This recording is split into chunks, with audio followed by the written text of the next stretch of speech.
don't forget to hit that like and subscribe button and turn on that notification bell so that you never miss an episode. With that, let's get started. All right, so fast forward 5 years. It is June 5th, 1992. The the disappearance of Dean case has officially closed because the police have looked for evidence for over 5 years and gotten no leeway with it. So once a missing person has been missing for a certain number of years, the police um, declare the person dead, which they could not do with Dean, but because it hadn't been long enough. But they could officially stop searching for um, evidence because they got nowhere with the case after 5 years. So the only evidence that was ever helpful to the police at all, and the only evidence ever found, um, was the evidence found back in June of 1987, the exact year that Dean went missing. And even that evidence didn't prove much. I mean, it was never really explored. All they found was his car and a few random knickknacks and stuff that were in his back seat and in the yard of Zach's yard. Um, so we know that the teenagers have moved on, and that his family has moved on, and they've accepted the fact that Dean is gone, and that they will never figure out or find closure to his disappearance. Although they were very sad, they've moved on, and the years have passed, and no one ever really questions the police and their small and unresolved discoveries until 2000, nearly 13 years after Dean's disappearance. And Dean has been declared dead in 1997, which is 10 years after he was declared missing. So, a young investigator, Jack Hensley, has moved to New Springs, and he wants to research the history and crime cases in the town. And as he's reading and Googling and finding all the information he can find, he discovers Dean's case. And he becomes really interested in it because there's not really much evidence, there's not really much information on it, and but it's unresolved. And the thing that Jack hated the most was unresolved crime. So he had moved from New York a few months before. We don't really know why he moved from New York, but he did. Um, uh, we find it kind of interesting that he had moved because he had worked as a prize FBI agent, um, and he was very decorated. He had won lots of awards. He was very popular. Like, the FBI agency in New York had always gone to him to solve like the most difficult crimes.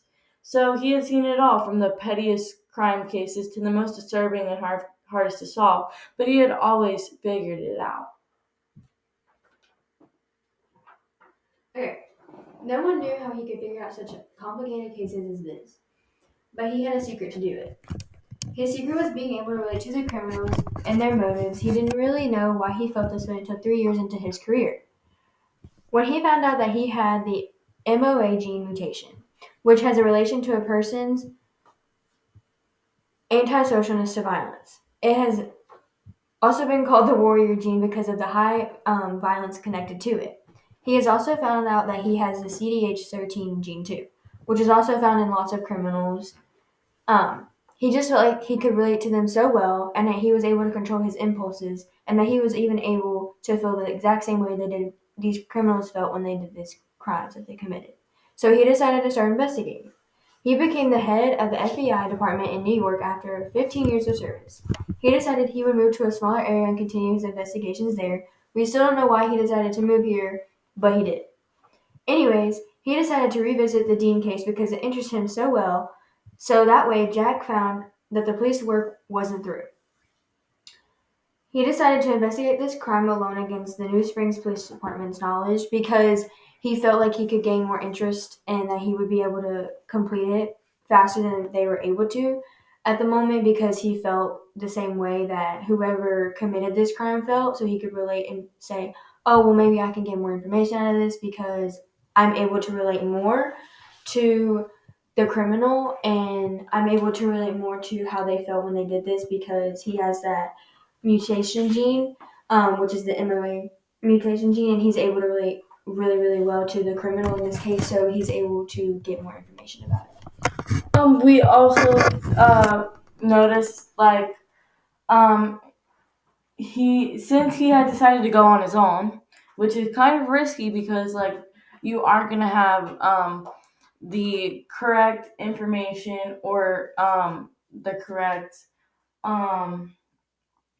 you aren't really going to have any support. So it's very difficult for anybody to really work on their own against the police department. First of all, very risky. Second of all, obviously there's no support. So, I mean, his decision to do that seemed very interesting to us.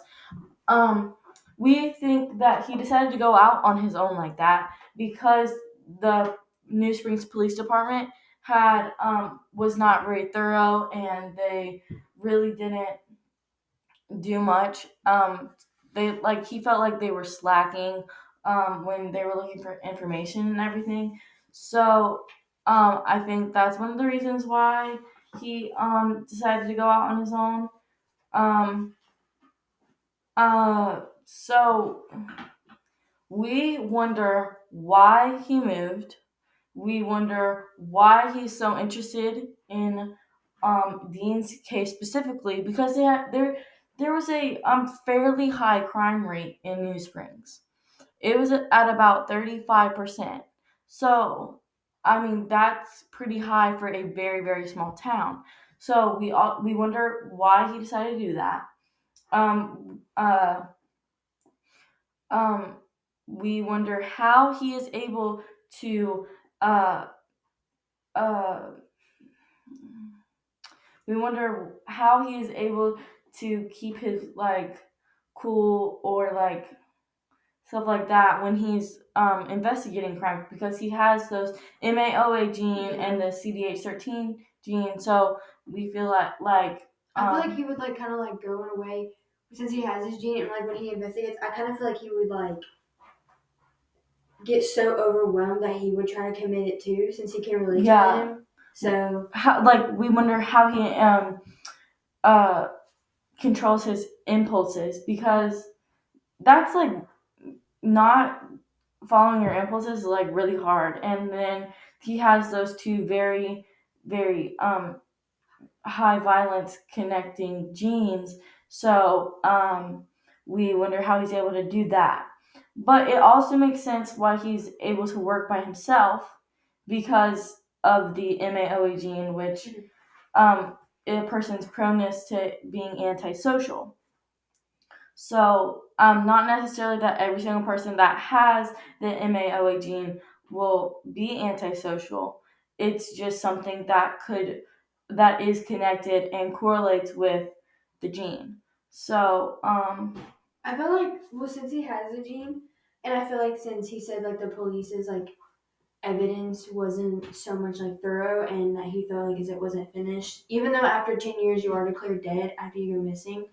But I feel with the whole mutation, and he was an FBI agent at the time, so I feel since he sees how the police's evidence doesn't really correlate as well as he thinks it does, so he feels in a way as if he can find better evidence because he can relate to the criminal since he has this mutation gene. So, and the police can't really relate. All the police can really do is gather all the evidence and the information that they know about the case in the moment and go from there. But since he has his gene, I feel like he's able to kind of relate and say, well, what would I do next if this was me going and killing or murdering or doing this to anyone? So I feel like he's able to relate more to the evidence that was found since he has the gene. So Yeah, I think he's able to like kind of ask himself like, if I were a killer, what would I do? And so I feel like that could make it easier for him, but also the police really don't do a whole lot of investigating. That's typically more FBI. So, is it just because is the New Springs police department's evidence so unthorough because they don't have a lot of experience, or is it because they wanted to just kind of let the case go cold so that they wouldn't have to deal with it anymore? So, or did his parents not want them to continue? Like we have no clue. So, so yeah, so yeah, we'll see you in our next episode. Bye bye. bye.